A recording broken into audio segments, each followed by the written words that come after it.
Kalau ada ayat suci Taurat dalam Quran, itu masih biasa. Karena masih satu rumpun, satu wilayah kawasan. Kalau ada ayat Injil ditemukan dalam Quran, itu biasa. Tapi yang lebih aneh lagi yang membuat kita tersentak, dan saya pun juga tersentak.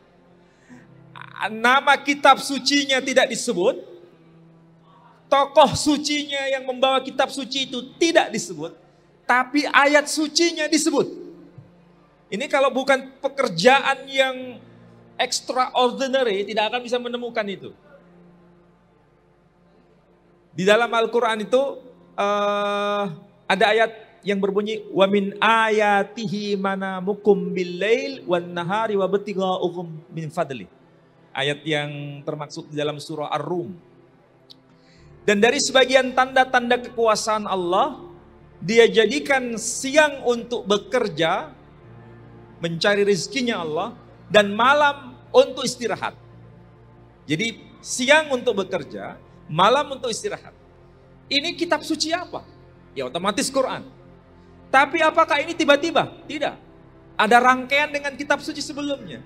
Di dalam kitab Taurat tidak ada, di dalam kitab Injil tidak ada, tetapi saya temukan ini di dalam kitab Weda. Khususnya di dalam kitab Manawa Dharma Sastra. Nah, kalau kitab Manawa Dharma Sastra maksudnya kitab suci yang diterima oleh Manu. Dan ayatnya berbunyi dalam teks yang luar biasa itu, Ratri swapnaya butanam restayai karyama namaha. Ratri swapnaya butanam, kami jadikan buta itu untuk istirahat bagi kalian. Maksudnya buta itu malam. Kalau di sini, kalau buto itu gelap atau terang? Gelap. Ratri swapnaya butanam, kami jadikan malam untuk istirahat. Restayai karyama namaha. Dan kami jadikan siang hari untuk bekerja bagi makhluk hidup. Ini ayat ada paralel. Tapi bagaimana mungkin Nabi Muhammad SAW dianggap menjiplak dari kitab Weda? Antara Saudi Arabia dengan India itu jaraknya jauh. Antara bahasa Arab dengan bahasa Sanskerta nggak ada sama sekali persamaannya. Tapi kenapa isinya bisa sama? Kalau tadi Taurat dengan Quran ada kemiripan karena masih satu keluarga, ya kan? Ibrani, Arab masih banyak kedekatan. Ini Yad, bahasa Ibrani, Arabnya Yad. Ini Ra'as, bahasa Arabnya, bahasa Ibraninya Resh. Ini Rijl, bahasa Arabnya, bahasa Ibraninya Regel. Bait, rumah, bahasa Ibraninya Bait. Ibrahim, Abraham. Ismail, Yishmael. Jibril, Gabriel. Mikail, Mikhael. Tapi lebih unik lagi dalam Quran juga ditemukan malakaini bibabila Harut wa Marut, dua malaikat di negeri Babel. Kita cari dalam kitab-kitab Islam ketika menjelaskan apa itu asal-usul kata Marut dan Harut. Para ulama menjelaskan ini adalah istilah asing yang tidak bisa dikonfirmasi dalam bahasa Arabnya. Tapi ketika dicari dari bahasa lain ketemu.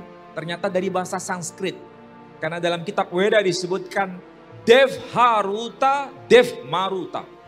Dua dewa, yakni Dewa Harut dan Dewa Marut. Dev, dalam bahasa Sanskerta, Dev, dewa, itu arti harfiahnya cahaya. Dev, Tuhan yang menciptakan segala sesuatu disebut Mahadev, Mahadewa. Cahaya di atas cahaya. Ini Tuhan. Dalam bahasa Sanskrit, cahaya itu Dev, jadi dewa. Kita dalam keyakinan Islam, malaikat itu diciptakan dari cahaya. Jadi ada meeting point sebenarnya. Jadi tidak salah bila dalam Al-Quran itu, semua agama para nabi itu dari asalnya satu. Islam datang untuk menyempurnakan dan mengoreksi. Nah itulah sebabnya kalau kita temukan dalam dokumen seperti ini menarik. Nah ini yang penting. Ini naskah Laut Mati. Saya tanya sekarang. Di dalam Al-Quran ada nggak cerita Nabi Ibrahim dibakar? Bahkan ayatnya jelas dikatakan. Ya narukuni bardan wa salaman ala Ibrahim. Wahai api, jadilah dingin dan jadilah keselamatan atas Ibrahim.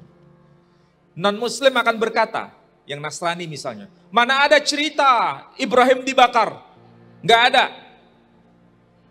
Saudara kita yang penganut agama Nasrani, Bible, memang nggak ada cerita Nabi Ibrahim dibakar. Berarti dalam Quran itu fiktif atau fakta historis? Kalau saya berkata itu fakta. Dari mana kita mengatakan fakta? Bukan dari Quran. Quran hanya memberikan informasi. Tetapi informasi Quran tervalidasi. Abad ke-7 Masehi terkonfirmasi dengan dokumen ini abad ke-3 sebelum Masehi. Di sini diceritakan apa? Ada teksnya ini. Avram el Eretz. Ya, disebutkan. Avram el Eretz. Abram menuju pada satu negeri, Kan'an. Ya, Ibrahim menuju pada satu negeri yang disebut Kan'an. Abram el Eretz Kan'an. Ibrahim menuju pada kawasan Kan'an. Masalahnya, sebelum teks ini tertulis, ada teks sebelumnya. Ada peristiwa apa sampai Ibrahim pergi ke tanah Kan'an? Asalnya dari mana? Dalam peristiwa apa dia harus pergi? Nah, ini disebutkan. Teksnya panjang sebetulnya, cuma saya ringkas saja. Karena ini penting. Disebutkan apa? Disebutkan ini. Ada teks yang menjadi kunci. Avram le titik. Karena ini teksnya nggak terbaca. Apa ini? Avram le titik H-S. Kalau saya terjemahkan bahasa Indonesia, Abraham di titik ke dalam api. Silakan tafsirkan sendiri. Abraham titik di api. Ash tidak bisa ditafsirkan lain. Ash itu api. Lalu apa ya peristiwanya itu? Sudah bisa diterka, tafsirannya tunggal. Abraham dilempar ke dalam api. Baru setelah itu peristiwa berlanjut, Abraham pergi dari kawasan itu menuju ke wilayah Kan'an.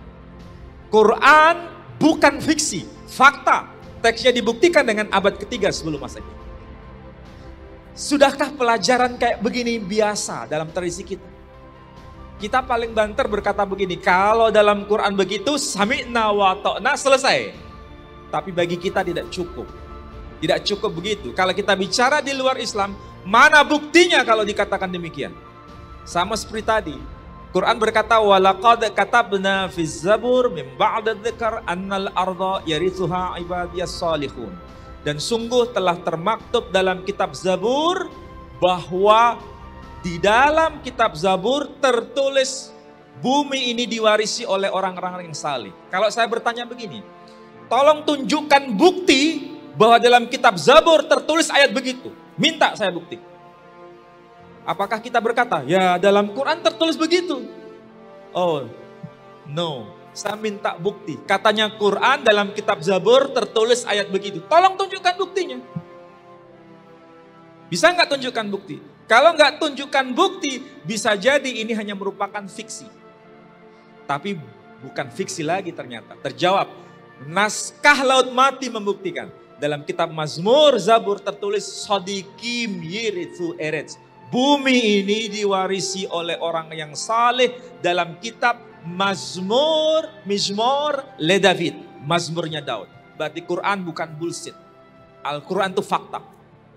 Maka kalau dikatakan sumber historis, benar. Ashabul Kahfi bukan hanya cerita Quran. Itu cerita di luar Quran terbukti. Cuma masalahnya kita nggak biasa dengan itu. Itu nggak biasa. Nah ini ada di tangan kita anak-anak muda. Bukan hanya sekedar percaya, titik. Tapi percaya, koma. Masih perlu lanjutannya. Ada pembuktian-pembuktian.